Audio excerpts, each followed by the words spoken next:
This is Boundaries with an Alcoholic Spouse, Part 2. Now, if you haven't watched Part 1, I suggest you go back and do that first because 1 always comes before 2. I'm going to link it right up here. You can watch that one and then come back to this one. But if you've already watched it and you're here for the answers, then you're in luck because we're going to go over all of those boundaries examples. All right, under the drunk driving category, we had 4 boundaries to explore. The first one was, I'm not going to allow you to drive our kids if I think you've been drinking.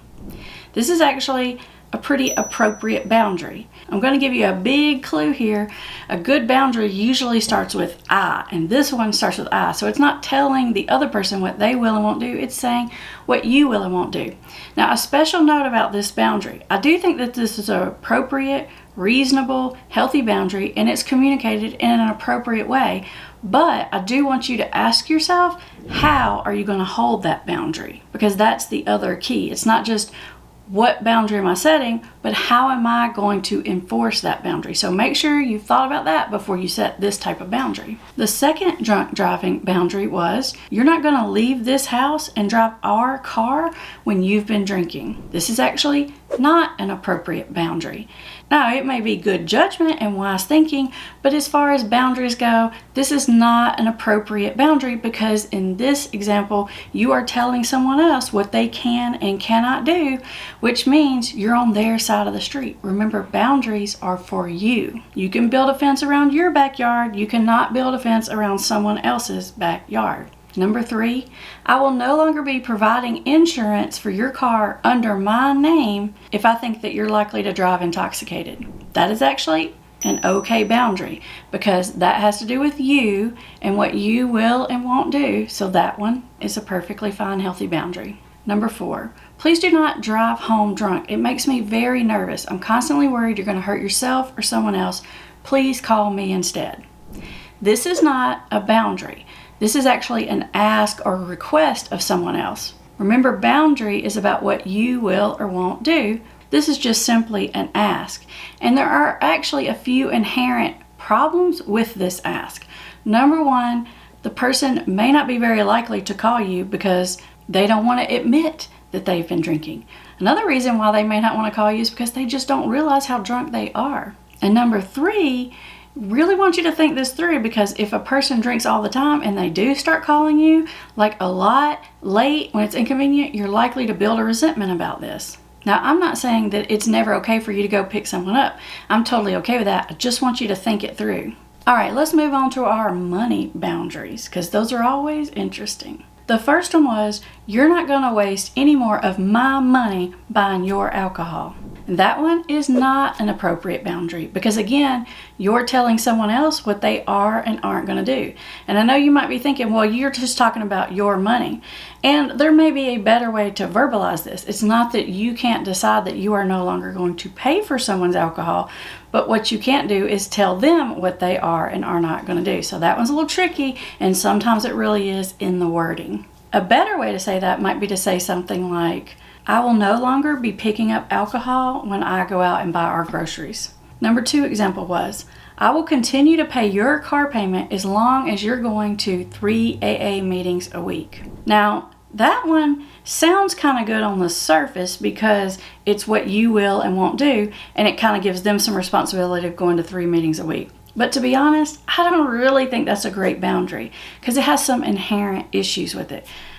First and foremost, now you got to figure out if they're really going to 3 meetings or not. So you got to spend a lot of time chasing and investigating and verifying, which is going to put you back in that control position, and you really don't want to be there. And secondly, even if they are going to 3 meetings a week, what you're trying to do there is you're trying to sort of force recovery, which isn't really possible. Sometimes you can force compliance with a rule like this, but you can't force recovery. The third money boundary was, I will no longer be covering your car payment.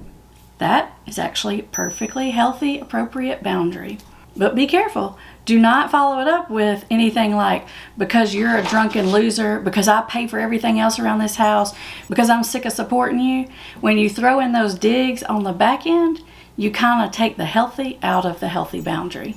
Number 4, You have to have a job if you want to keep living in this house. Now, I know you're thinking, that seems kind of reasonable. And it's not so much that it's completely unreasonable, but it's not a good way to set a boundary. And the first clue to that is because it starts with you. And remember, if you're starting something with you, you're probably not in the healthy boundary zone. Plus, if this is your spouse, it can get pretty complicated because you may have to go through some serious legal hoops in order to enforce not allowing them to live in the house. So you really got to think this through. Plus, even if you set this boundary and they were sort of compliant with it, I don't really think it's going to get you the result that you want.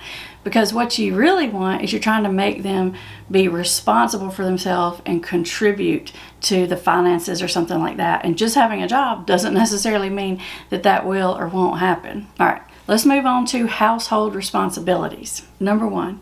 From now on, you're responsible for washing your own clothes. I'm tired of messing with your stuff. It just smells like alcohol, and to be honest, it makes me sick to my stomach. That one is probably not a great boundary to set. Because again, you're telling them what they are and aren't going to do. They are going to be responsible.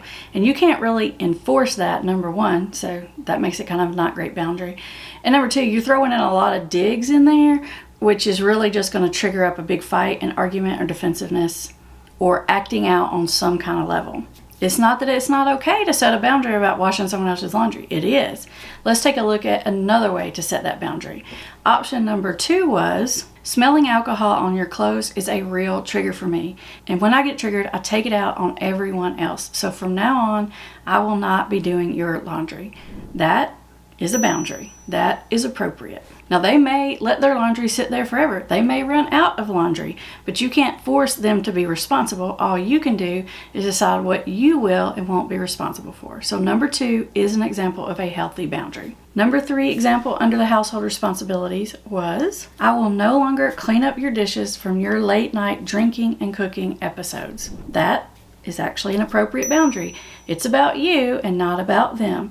It's not telling them you can't get up and cook late at night because you make a big old mess and I'm sick of it. That's not a healthy boundary because that's bossing somebody else. Remember, you got to stay in your own lane. Now, number 4 example was, you need to be responsible for your own messes. That is actually not a boundary because it's telling someone else what to do or not to do. That's actually a suggestion. I'm going to suggest that you be responsible for your own messes. Now, I know these boundaries can be complicated and sometimes it's semantics and it's figuring out your side of the street and their side of the street. If you want to know more about keeping healthy boundaries with an alcoholic or addict spouse, click the link in the description and it's going to take you to a real quiz or test about your boundaries so you can really see where you fall on the scale and maybe where your boundaries could be improved just a little bit.